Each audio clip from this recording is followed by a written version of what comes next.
Magandang umaga po sa atin muli. Naway sa pagising natin to, naway pinagpala tayo muli ng ating Panginoon at binigyan ng panibagong buhay at pag-asa upang ito ang ating magamit para maituwid natin ang ating pagkakamali at subukan natin patibayin ang ating pakikipagrelasyon at paglapit sa ating Diyos ang mga nasa langit. Muli, sana ipapamahagi ko po sa inyo muli ang nabasa ko mula sa Biblia, mula sa Santiago, talata 5, kabanata 7 hanggang 8. At ang sabi po dito, kaya maging matitiisin kayo mga kapatid, hanggang sa dumating ang panahon ng presensya ng Panginoon. Ang magsasaka ay patuloy na naghihintay sa mahalagang bunga ng lupa, at nagtitiis siya hanggang sa dumating ang maagang ulan at ang huling ulan. Maging matitiisin din kayo, matatagin ninyo ang puso ninyo, dahil ang presensya ng Panginoon ay malapit na. Napakaganda pong teksto po yun mula sa Biblia, di po ba? Kasi ang pagiging matitiisin po ay yun ang isang pagiging ang susi, ang pinakamahalagang susi po na sa pamamaraan upang tayo ay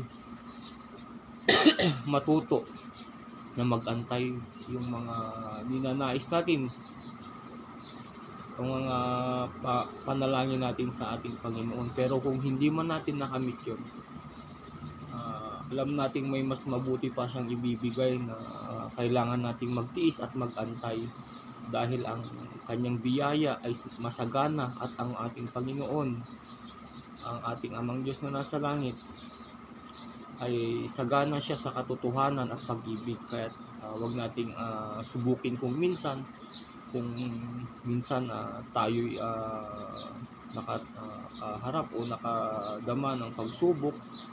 Wag nating sabihin na ang malas naman, ganito, parati akong sinusubok ng Diyos. Hindi pala ganun. Ang gumagawa ng mga ganitong mga paghihirap natin, si Satanas po pala yun.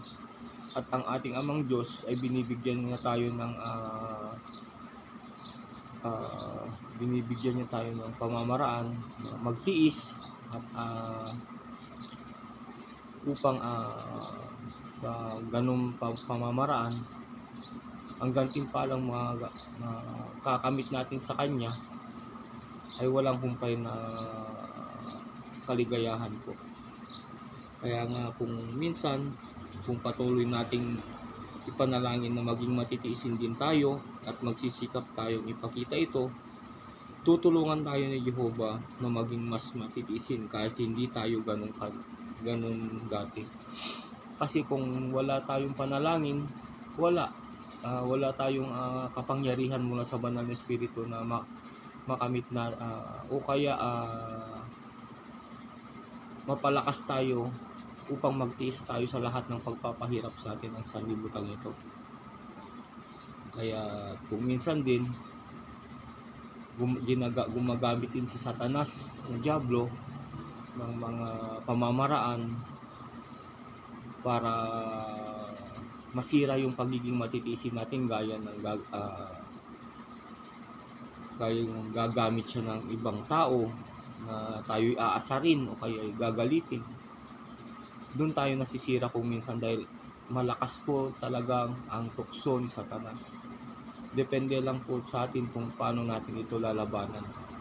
Kaya kung minsan, ako din, hindi rin minsan ako naging matitiisin.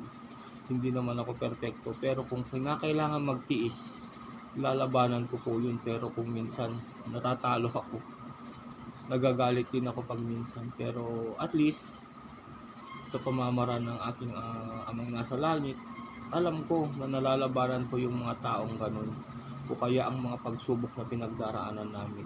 Kaya huwag tayong mawalan ng pag-asa, humingi tayo ng karunungan at kapayapaan sa ating Amang Diyos na nasa langit, at bibigyan niya po tayo ng ganun.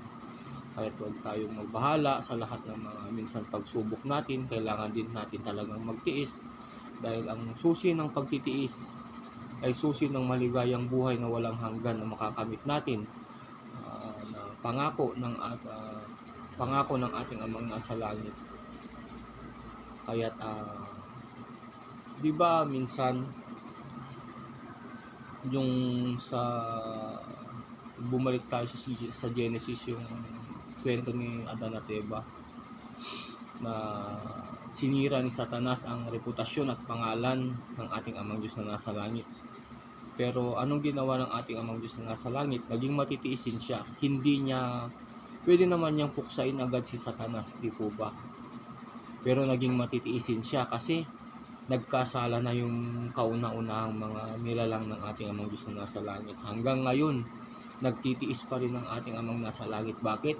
Gusto niya sa lahat tayo ay mapasama sa kanyang pangako na siyang buhay na walang hanggan, na magbago tayo at bumalik tayo sa kanya at patibayin natin at makipagrelasyon muli tayo sa ating Amang Diyos na nasa langit, at kilalanin natin siya na bilang Ama at bilang ating Diyos na siyang nagbibigay sa atin ng kasaganahan at katotohanan. Kaya sana sa pamamarang kong pagpapahayag na to, na ipakapit ko po sana sa inyong puso't isipan at naway nakinabang kayo sa pag-i-explain ako sa tekstong aking nabanggit na sa Santiago. At magandang umaga po sa ating lahat. Maraming salamat po.